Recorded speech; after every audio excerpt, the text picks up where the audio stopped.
Assalamualaikum warahmatullahi wabarakatuh. Good morning, everyone. I would like to say thank you for coming to my presentation. It's great to see you all. Let me introduce myself. My name is Zahra Nufus. My nickname is Zahro. My student ID number is 2013033354.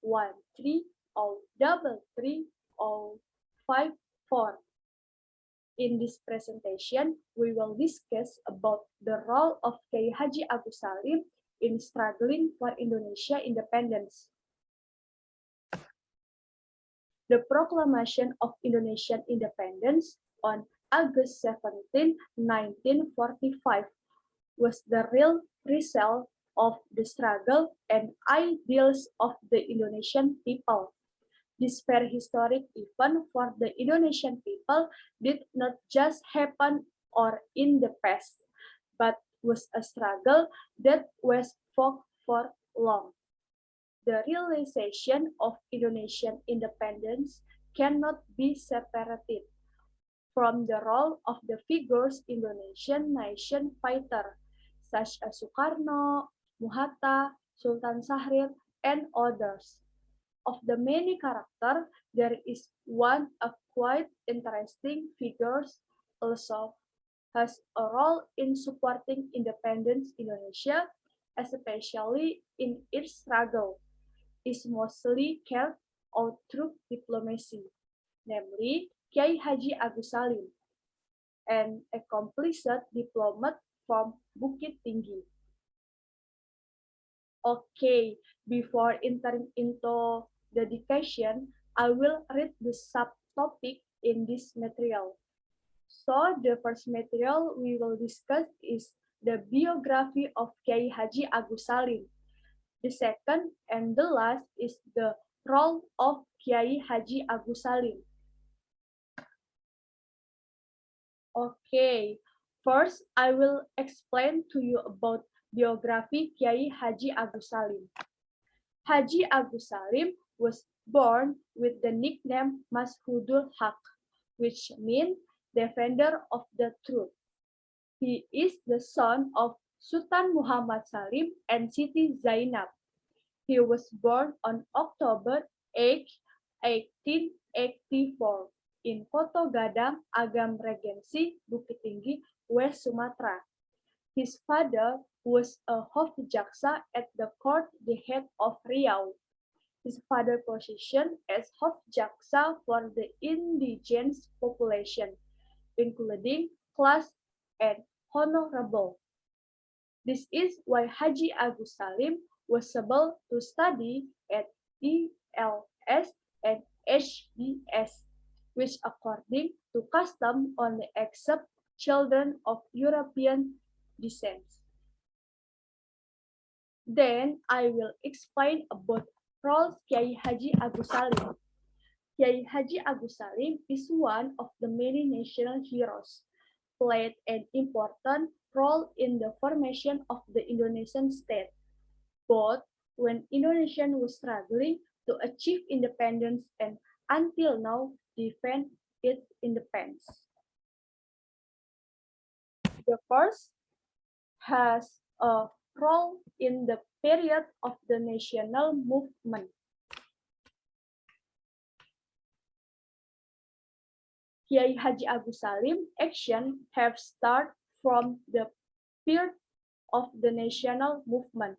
During this movement, Kiai Haji Agus Salim for the first time tried to enter the political arena of the Indonesian nation at the time through his Sarekat Islam organization.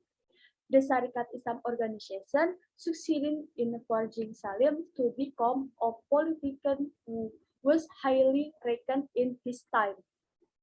Some of the things that Salim has done at the Sarekat Islam include, firstly, made party discipline, where this party discipline was made because of the infiltration of socialist communists in the Islamic Sarekat at the time.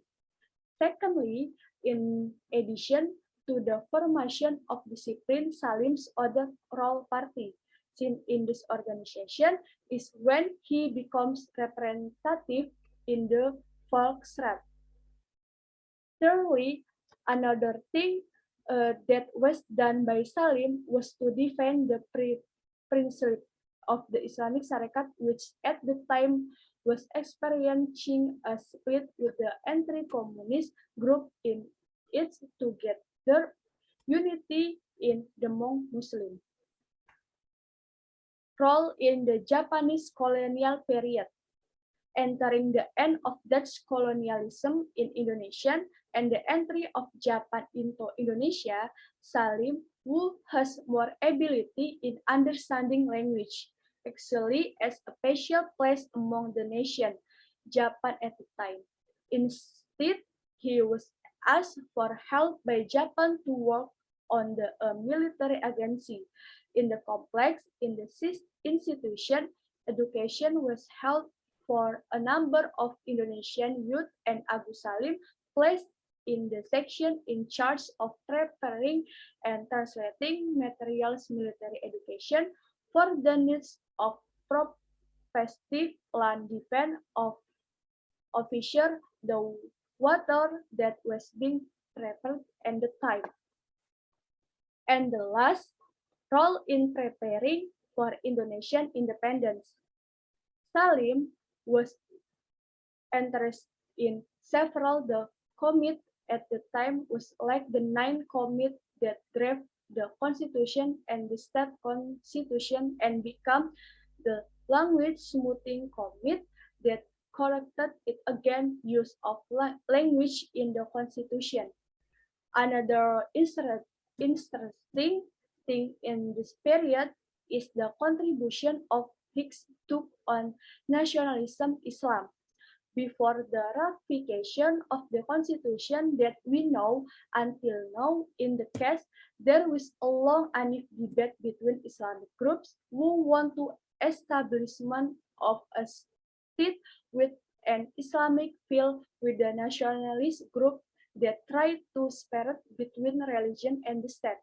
At the time, Salim, who was one of the representatives of the Islamic group, does not want to establish an Islamic country. For him, Islamic nationalism, that doesn't mean you have to establish an Islamic state, but how to achieve the freedom of its people in the right and right way with Islamic teachings.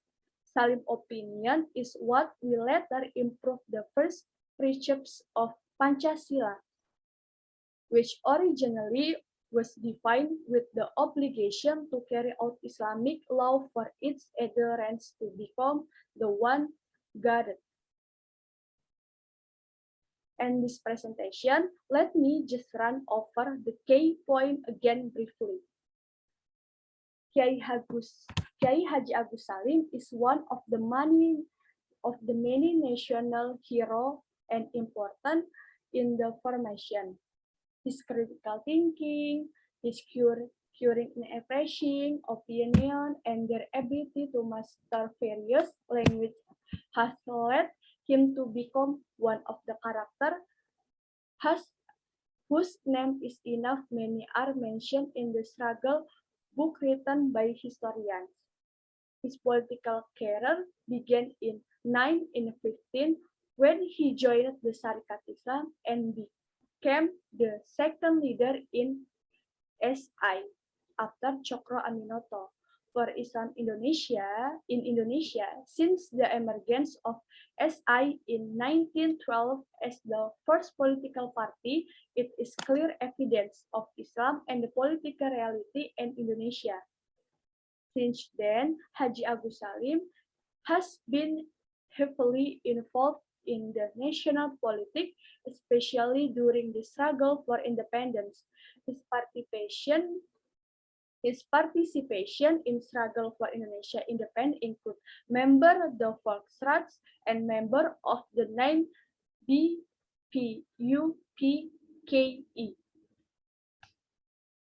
That is all for me. Thank you so much for coming. I hope what I have shared would be beneficial for all of us. I would like to apologize if there is a mistake. I hope you have a nice day. Wassalamualaikum warahmatullahi wabarakatuh.